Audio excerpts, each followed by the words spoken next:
Sivan sir நிறைய விஷயங்கள் எழுதியிருக்கிறாரு.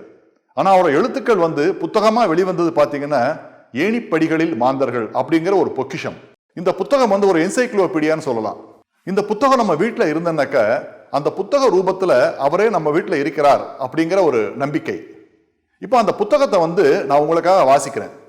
சாப்டர் 111. தீய ஆட்சியை பொன் ஆட்சி என புகழ்ந்து கொள்பவன் பாவி. நலனை வானளவு கர்ஜித்து அவதிகளை திணிக்கும் ஆட்சி பாவி. குடிநீர் தலைய கடவுளை வேண்டிடும் அப்பாவி பாமரன்.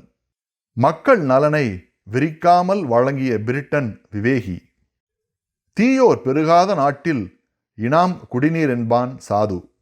எந்த மானிடனின் ஆக்ஞைக்கும் கட்டுப்படாதவர் மகான்.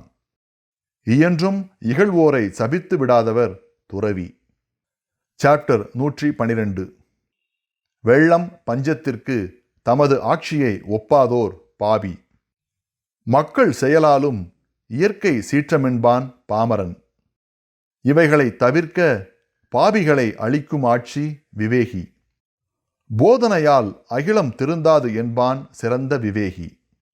வருணனை துதித்து மழையை வர்ஷித்தவர் தெய்வ விவேகி. வனவாசத்தை ஏற்று வந்த சில ராஜவம்சம் புராண மகான். தெய்வ தண்டனைகளில் தலையிடாதவர் துறவி. மக்கள் செயலாலும் இயற்கை சீற்றமென்பான் பாமரன்.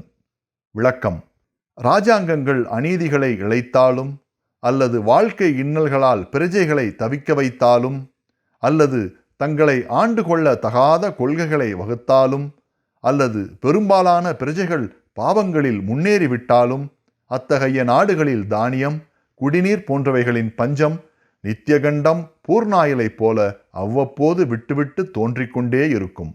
நாடுகள் சுபிக்ஷத்துடன் விளங்கி வந்த சமீப நூற்றாண்டுகளில் ஏதாவது ஒரு சமயத்தில் பருவமழை தவறிவிட்டாலும் கூட நாட்டில் ஏதோ பாவம் நேர்ந்து விட்டதாக நினைத்து அதை தெய்வத்தின் மூலம் அறிந்து மன்னிப்பு கேட்டு விதாயம் கொண்டு விடுவார்கள். இந்த நூற்றாண்டின் துவக்கத்தில் நடத்தப்பட்டு வந்த நாடக மேடைகளில் கூட முதலில் பிள்ளையாரும் அடுத்தபடியாக சரஸ்வதியும் காட்சியளித்துவிட்டு போவார்கள். பிறகு இராஜாங்க தர்பார். நாட்டில் மாதம் மும்மாறி மழை பெய்கின்றதா என்று அரசன் மந்திரியை கேட்பான். பெய்கிறது மகாராஜா என்று கூறி முடித்த பிறகுதான் நாடகம் ஆரம்பிப்பது வழக்கமாகும். அதாவது நீதியான ஆட்சிக்கும் சுபிட்சத்திற்கும் உள்ள சம்பந்தத்தை எடுத்து காட்டுவதே இதன் பொருளாகும். சாஸ்திரத்தில் கூறப்பட்டிருக்கும் இந்த தெய்வ வாக்கை பண்டைய உலக நாடுகள் அனைத்தும் அறிந்து வைத்திருந்தன. உதாரணமாக சீன நாட்டினர்களின் பிரகாரம் Every sin is a disordering of the universal harmony, a breaking through the laws of nature. Out of sin must come harm for the individual as well as for the universe, whereas virtuous men are accompanied with good fortune. This direct sequence of sin and punishment lets also the natural evils, such as sickness, famine, flood, earthquake, etc., appear as the consequences of disturbance in the order of the universe due to the evil deeds of the rulers and people. Therefore, the state is obliged to keep watch over morality just as it does over the obedience paid to civil laws. In the common interest, it must punish sin and reward virtue in order to restore the disturbed equilibrium. There is a close relation between the heaven and the people. Overseeding cloud can cause drought. Overseeding the cloud may produce drought instead of rain. According to Mr. Gordon MacDonald, an American weather modification expert, that overseeding creates drought. A hitherto unpublicized effect was discovered by the United States Air Force during weather modification experiments in the late 1940s. According to MacDonald, the experiment created drought in Texas and Arizona and angered the cattle ranchers. Mr. MacDonald's observation on weather modification has been reported in Science for the People, a journal for the scientists and engineers, published in Massachusetts. The report, quoting Mr. MacDonald, says, "Preliminary analysis suggests that there is no effect 200 to 300 miles downwind, but continued seeding over a long stretch of dry land clearly could remove sufficient moisture to prevent rain 100 miles downwind. This extended effect leads to the possibility of covertly removing moisture from the atmosphere so that a nation dependent on water vapor crossing a competitor country could be subjected to years of drought. செயற்கை மழையின் அபாயங்களை மேலும் சில விஞ்ஞானிகள் தற்போது வெளியிட ஆரம்பித்திருக்கின்றனர். நமது சென்னை நகரை இரு சமயங்களில் கடும் குடிநீர் பஞ்சம் வாட்டிய பொழுது இந்த செயற்கை மழையை செயலாற்றியும் பகவான் மழைக்கு தடை விதித்து விட்டார். ஆனால் நமது சர்க்கார் ஆந்திர சர்க்காரிடமிருந்து குடிநீரை ரயில் வாகனங்களில் விலைக்கு வாங்கி நிலைமையை சிறிதளவு சமாளித்தனர். சில ஆண்டுகளாக தமிழ்நாட்டின் ஆறுகளிலும் குளங்களிலும் கிணறுகளிலும் ஆண்டுக்கு சில நாட்கள் வரையில் கலங்கிய தண்ணீர் காணப்பட்டு வருகிறது. குறிப்பு: உலகில் பாவங்கள் எந்த அளவுக்கு உயர்கின்றதோ அந்த அளவுக்கு பூமிக்கு அடியில் இருக்கும் தண்ணீர் மட்டத்தை பகவான் மேலும் கீழே இறக்கிவிடலாம். அதாவது பகவான் அண்டர் கிரவுண்ட் டெசர்ட்டிற்கு உத்தரவிட்டு விட்டால் விஞ்ஞானிகளால் இராஜாங்கத்தை திருப்தி செய்துவிட முடியாது.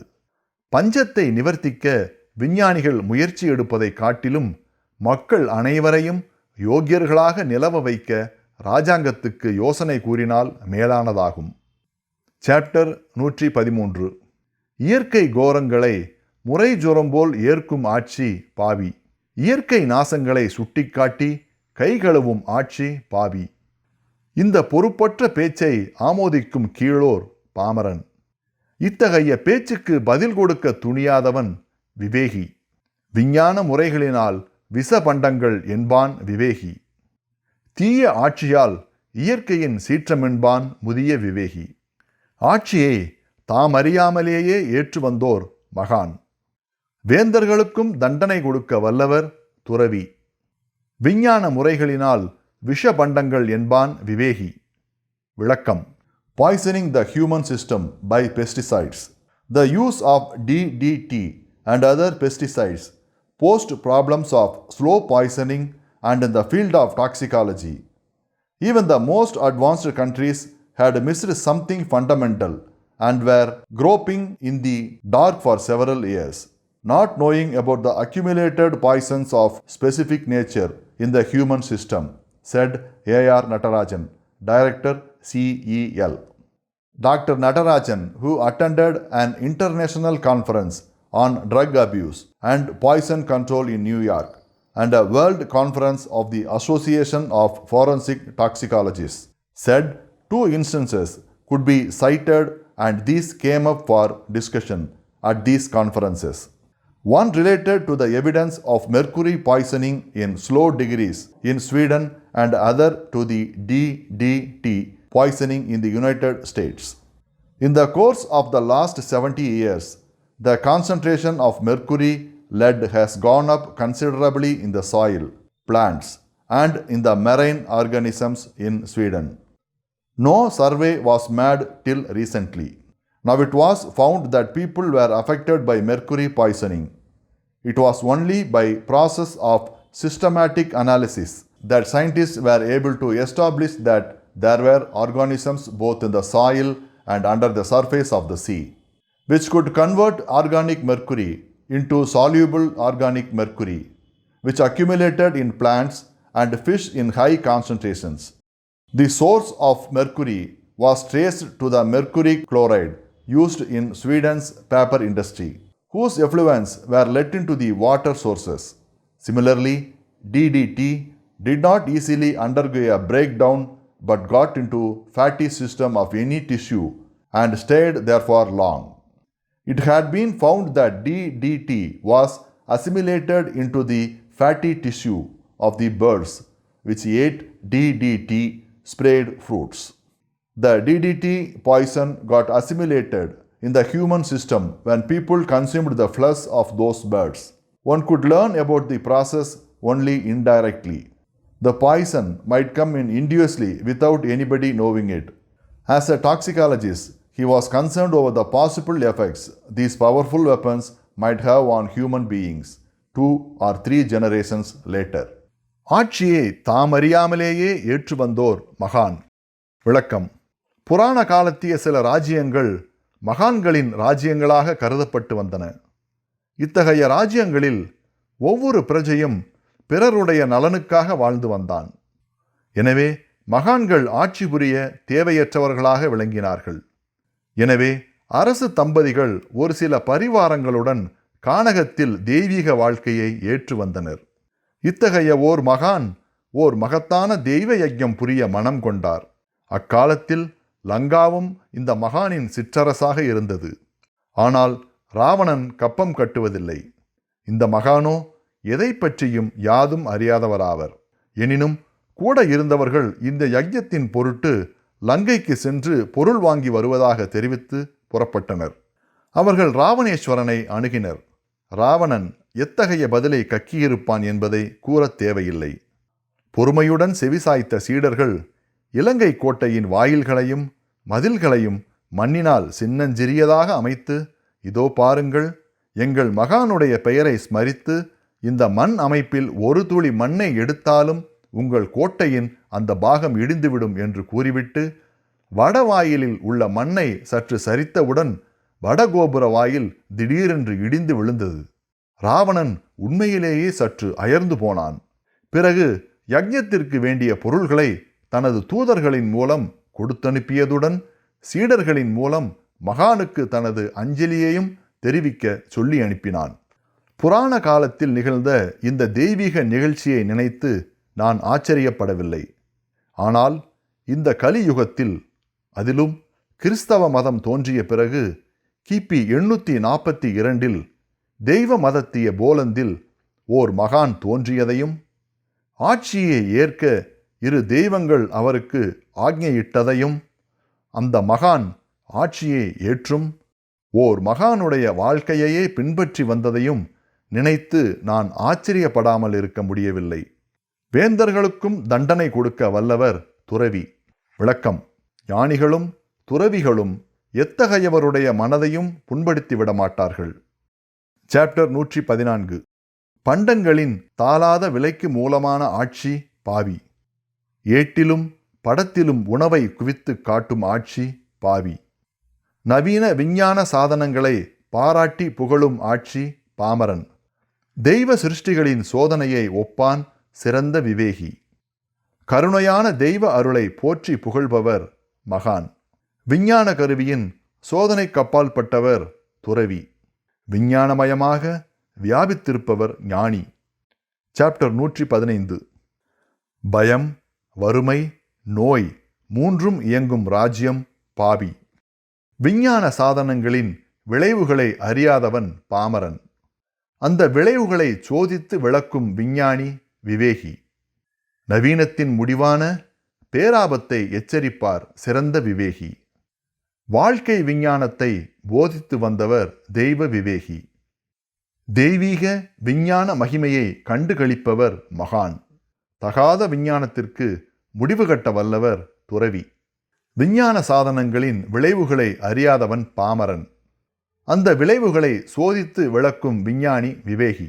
விளக்கம்: சுமார் 50 ஆண்டுகளுக்குள் பெருக்கமடைந்துவிட்ட விதவிதமான விஞ்ஞான சாதனங்கள், பொருள்கள், நவீன இயந்திரங்களின் மூலம் பதப்படுத்தப்படும் பண்டங்கள் போன்றவைகள் அனைத்தும் மனித வர்க்கத்தை காலப்போக்கில் கோர நோய்களை கொண்டவர்களாகவும் மூளை கோளாறுகளை கொண்டவர்களாகவும் உயிருள்ள பிரேதங்களாகவும் மாற்றிவிடக்கூடியவைகள் ஆகும்.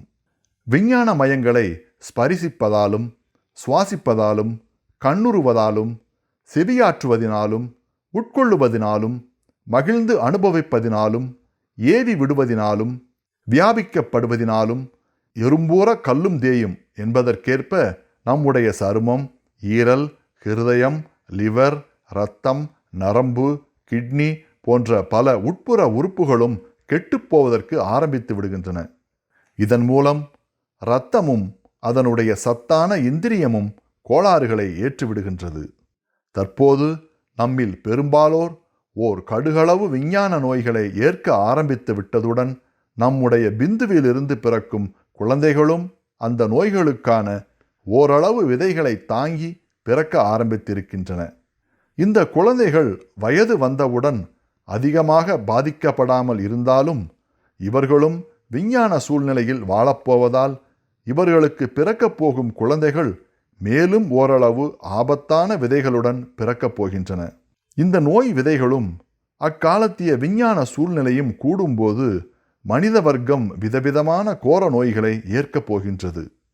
நவீன விஞ்ஞானம் இதே விதமாக நீடிக்குமேயானால் நமது 5 அல்லது 6வது வம்சத்தினர்களில் முக்காலும் மேலே கூறப்பட்டிருக்கும் பயங்கர நோயாளிகளாக காட்சியளிக்கவும் தவிக்கவும் நேரிடும். மேலும் வருங்காலத்தில் ஆபரேஷனின் பொருட்டு உடலை திறக்க ஆரம்பித்தாலே ஜீவன் பிரிந்துவிடவும் நேரிடலாம். Even aspartate and tubulars could cause cancer for the progeny of the unhealthy people. Why even for the present generation who lack resistant power? There are hundreds of other scientific productions like polythene, plastics, rubber feeding, fertilizers, gasoline and so on. நவீன விஞ்ஞான ஆலைகளினால் நிலமும் நீரும் காற்றும் அசுத்தமாக்கப்பட்டு வருவதால் காடுகள் அழிய ஆரம்பித்து விட்டதுடன் ஏனைய கால்நடைகள் வன ஜந்துக்கள் போன்றவைகளின் ஆரோக்கியமும் பாதிக்கப்பட்டு வருகின்றன. பகவான் நமது நன்மையின் பொருட்டு யாவற்றையும் சிருஷ்டித்து அவைகளின் பயன்முறைகளையும் போதித்திருக்கிறாரே தவிர அவைகளில் சோதனையையோ ஆராய்ச்சியையோ ஏற்க கட்டளையிடவில்லை. இந்த காரணத்தினால்தான் நமது எந்த புதுமையான பழக்க வழக்கங்களையும் கட்டுப்பாட்டுக்கு மீறிய முறைகளையும் வசதியாக தோன்றிடும் நூதன சாதனங்களையும் சிருஷ்டிகளின் சோதனைகளையும் ஆன்றோர்கள் முளையிலேயே கிள்ளி வந்தனர். இத்தகையவைகளுக்கு சற்று இடமளித்து விட்டாலும் ஒன்றை தொட்டு மற்றொன்று என்பதைப் போல உலக மக்கள் காலப்போக்கில் நோய்களையும் வாழ்க்கை கஷ்டங்களையும் ஏற்று தவிர்த்து நிற்க நேரிட்டு விடும் என்பதை அவர்கள் நன்கு அறிந்து வைத்திருந்தனர். Chicago. If mothers in India stopped breastfeeding, a herd of 5 million cows would be required to provide milk for the babies, according to an American expert.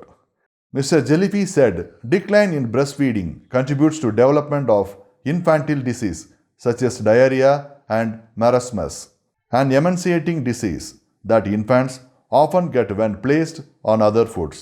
Medical experts participating in the symposium said human milk is nutritionally superior to animal milk and formulas. வெகு சமீப காலம் வரையில் முற்றிலும் தாய்ப்பாலை ஏற்று வந்த உலகம் நாகரீக வட்டாரங்களில் தாய்ப்பாலை இழந்து வருவதை நினைத்து முதியோர்கள் கவலை கொள்ளாமல் இல்லை. செயற்கை பால் பவுடர்களால் நேரக்கூடிய கோளாறுகளையும் நிபுணர்கள் அறிவித்துள்ளார்கள். பசும்பாலிலோ கை குழந்தைகளின் தேவைக்கு மீறிய 3.5 மடங்குகள் உப்பு சத்து அடங்கியிருக்கிறது. இந்த அளவு கை குழந்தைகளை ஓரளவு பாதிக்கக்கூடியதாகும். ஆனால் இதே அளவு வயது வந்தவர்களுக்கு முற்றிலும் தேவைப்படுவதாகும். விதவிதமான நவீன பால் பவுடர்களிலோ 10 மடங்குகள் வரையில் உப்பு சத்து அடங்கியிருக்கிறது. இந்த 10 மடங்கு என்பது கை குழந்தைகளின் பிற்கால ஆரோக்கியத்தையும் பாதிக்கக்கூடிய ஏராள பங்குகளாகும். எனவே பசும்பாலையோ பலவிதமான குழந்தை பவுடர்களையோ ஊட்டப்படும் கைக்குழந்தைகள் அந்தந்த விகிதாசாரத்தில் இரத்த அழுத்தத்திற்கும் உள்ள விதையை அந்த வயதிலேயே ஏற்றுவிடுகின்றன. இந்த குழந்தைகள் பால்யத்தை கடந்த பிறகு ஹை பிளட் பிரஷர் ஏற்க ஆரம்பித்து விடுகின்றன. மேலே கூறியிருப்பது பரிசோதனையின் மூலம் ஆராயப்பட்டவைகள் ஆகும். Thoughtless use of science. Eminent scientist, editors and writers met in Delhi to participate in symposium on science for citizens. The consensus at this gathering seemed to be that science and technology have immense power to better the lot of mankind, that their sustained application has already resulted in much progress, and that the future is pregnant with tremendous possibilities.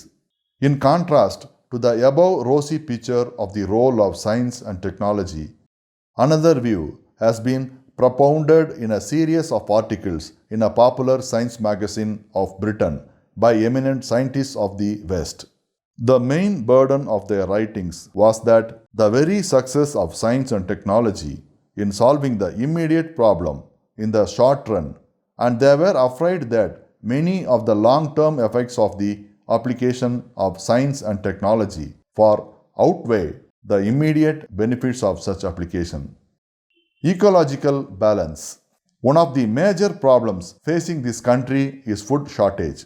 Much work has been done on developing new types of food crops which can give high yields by heavy use of chemical fertilizers, particularly nitrogen.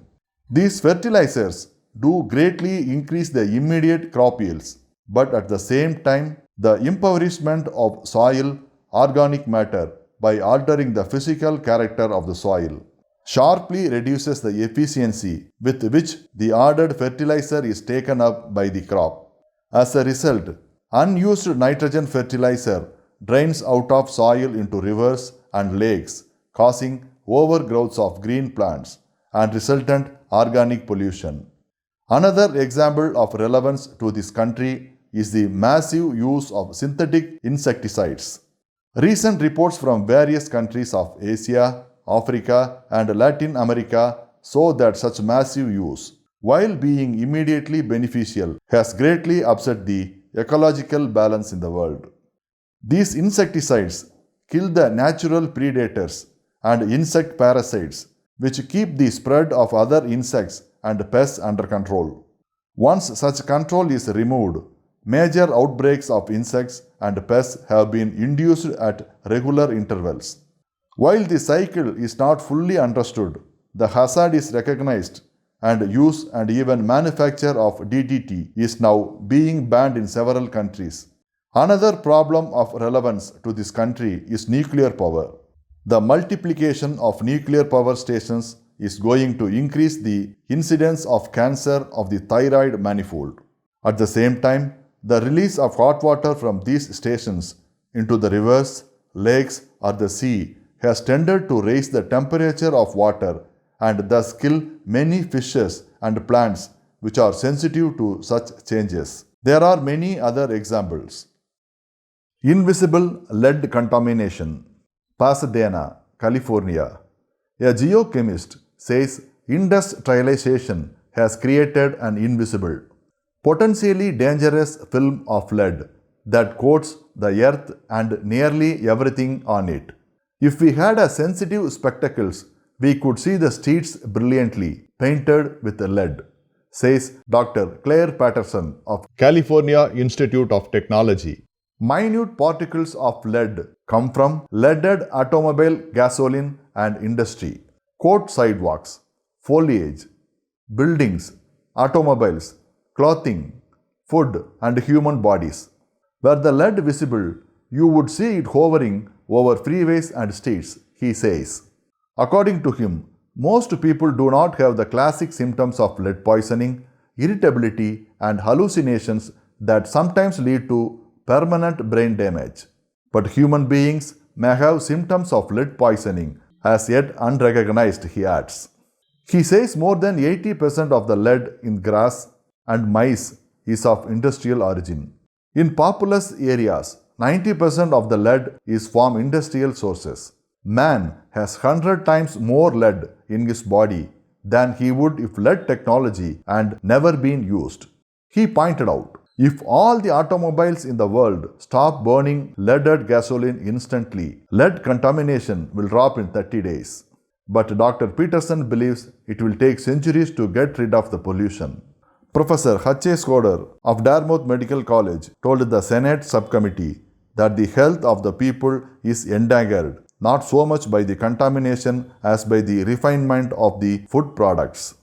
The milling of wheat into refined white flour, removing 40% of the chromium, 86% of the manganese, 76% of the iron, 89% of the cobalt, 68% of the copper, 78% of the zinc, and 48% of the molybdenum. All trace element essentials for life or health.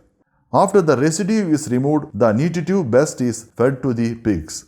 The moral of the story is that you can't have your cake made of refined white flour and eat it too. Alauddin விளக்கு அளித்திருப்பதைப் போல உடனடியான விஞ்ஞான வசதிகள் உலகம் விரும்பினால் வருங்காலத்தியவர்கள் காலக்கிரமத்தில் பயங்கர நோயாளிகளாகவும் மூளை கோளாறு உள்ளவர்களாகவும் இயங்க நேரிடும். சாப்டர் 116. லஞ்சம் பெற்று மாணவ தேர்வுகளை வீசும் ஆட்சி பாவி. தகுதியற்றவனை உயர் வகுப்புக்கு அனுமதிக்கும் ஆசான் பாவி. தகுதி பொறுப்புள்ள ஆசானை நியமிக்கும் ஆட்சி பாமரன். உற்ற மார்க்கை விடுவிக்கும் திறனுள்ள ஆசான் விவேகி. தகாத குணங்களை கண்காண பொறுக்காதவன் சாது. மாந்தரின் குணாகுணங்களை அறியாமல் இருப்பவர் மகான். தரணியினரை தடுமாறும் தவளைகளாக காண்பவர் துறவி. சாப்டர் 117. மூடர்களை ஆபீசர்களாக உயர்த்தும் ஆட்சி முறை பாபி. தகுதியுள்ளோனை குமாஸ்தாவாக ஏற்கும் ஆட்சி பாமரன். நிர்வாகிக்கு கடின பரீட்சை வலியுறுத்தும் மேதை விவேகி. திறமையானவனுக்கு முதலிடம் அளிக்கும் ஆட்சி ராஜ்ய விவேகி. தகுதியற்ற தனையனுக்கு வேலை மறுப்பான் சிறந்த விவேகி. யாவற்றையும் யாருக்கும் போதிக்கார் உயர் விவேகிகள். தூய தெய்வீக பயிற்சியில் விளங்குபவர் மகான். ஒரே கடவுளின் பரீட்சையில் தேர்ச்சி பெற்றவர் துறவி. நிர்வாகிக்கு கடின பரீட்சை வலியுறுத்தும் மேதை விவேகி. திறமையானவனுக்கு முதலிடம் அளிக்கும் ஆட்சி ராஜ்ய விவேகி. விளக்கம். All Chinese life finds its support and center in the state. In the state are united all intellectual activities. The state for the China man is a creation of heaven, an essential factor in the harmony of the universe, and therefore the sum of reasonableness and perfection. Official stations alone determine a man's position and dignity. To be useful to the states is the highest employment of the China man, and it's therefore the duty of the wise man to seek and accept government offices. Morality and piety are one with obedience to the laws of the state. These laws, which according to the Chinese nation were imparted to man in the sacred primeval period by the celestial rulers Fohi, Yao, and Sun, are of more importance than all human authority. They are not the product of the whim of an individual, but are the sum and substance of the divine rationality, the product of the mind of the whole people, and must therefore be obeyed no less by the emperor than by every subject. Only intelligence, say Woodke, not birth, qualifies for office. The emperor may have only such servants as bear within themselves the consciousness of the everlasting kingdom. State examinations are held in every official city in a hall dedicated to the memory of Kong Fu Se. They are under the supervision of the authorities and scholars. The highest examinations are conducted by the emperor himself in his palace. For further education of the officials, monthly lectures are delivered on their duties and the laws. யாவற்றையும் யாருக்கும் போதிக்கார் உயர் விவேகிகள். விளக்கம். The people are not initiated into the cosmic ideas, nor into the awakened throb of more vivid consciousness. Try as you may, you can never make the mass of the men throb with full awakenedness. They cannot be more than a little aware. So you must give them symbols, rituals, and gesture, which will fill their bodies with life up to their full measure. Any more is fatal, and so the actual knowledge must be guarded from them, lest knowing the formula without understanding at all the experience that corresponds, they may become insolent and impious, thinking that they have all, when they have only an empty monkey chatter. The esoteric knowledge will always be esoteric, since knowledge is an experience, not a formula. But it is foolish to hand out the formula. A little knowledge is needed, a dangerous thing. No age proves it more than ours. Monkey chatter is the most disastrous of all things. The science of augury certainly was not exact science. If you live by the cosmos, you look in the cosmos for your clue. If you live by personal God, you pray to him and bring to bear on your subject. If you are rational, you think things over. All it depends on is the amount of true, sincere religious concentration. Any psychological or political attainment comes by an act of divination. But when heart loses its purity, even prayers are only jugglery as of today. The masses were never allowed to penetrate the mysterious sanctuaries.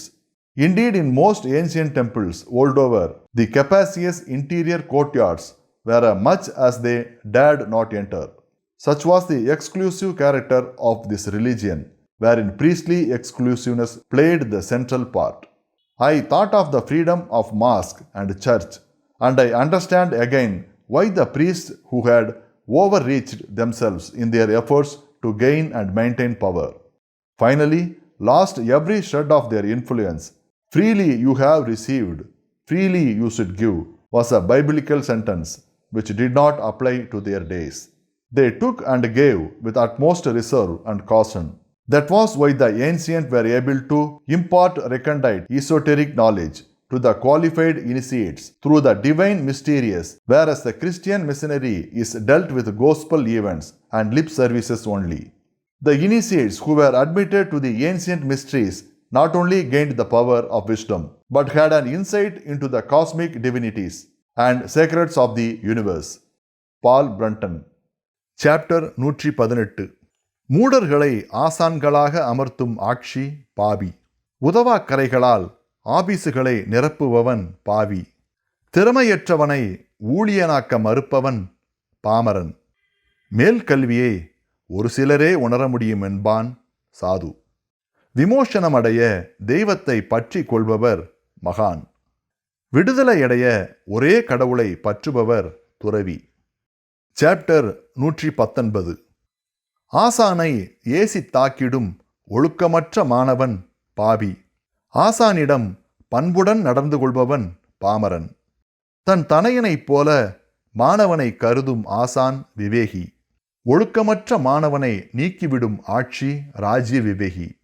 குருவுக்கு பணிவிடைகளை வற்புறுத்துபவன் சாது. குருகுலவாச வித்யையில் வந்தவர் தெய்வ விவேகி. தெய்வத்தை குருவாக கொண்டு விடுபவர் மகான். ஒரே கடவுளை குருவாக கொண்டவர் துறவி. சாப்டர் 120. கல்லூரி கல்வியை வெறும் பதராக்கும் நாடு பாவி.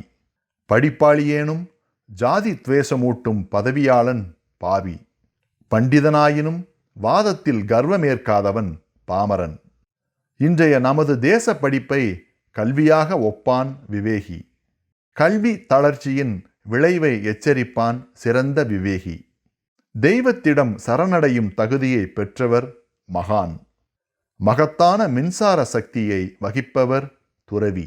இன்றைய நமது தேச படிப்பை கல்வியாக ஒப்பான் விவேகி. விளக்கம். Doctor Malcolm Adiseshiah, Deputy Director General of UNESCO, said Indian universities, instead of being vehicles of intellectual cooperation, had become anti-intellectual bastions. Their teaching methods were one-way ex cathedra pontificials, and their learning techniques were those of the method of cramming. The content of what is taught or learnt has no relation to the state of the arts, the country's development demands or its employment profiles, he said. The examination system is not an evaluation of the student's intellectual capacity. It is a huge and inhuman meat grinder which separates and cuts up into meaningless groups the false foods which fail under its teeth. It is called to resourceful deception or a display of superficial cleverness.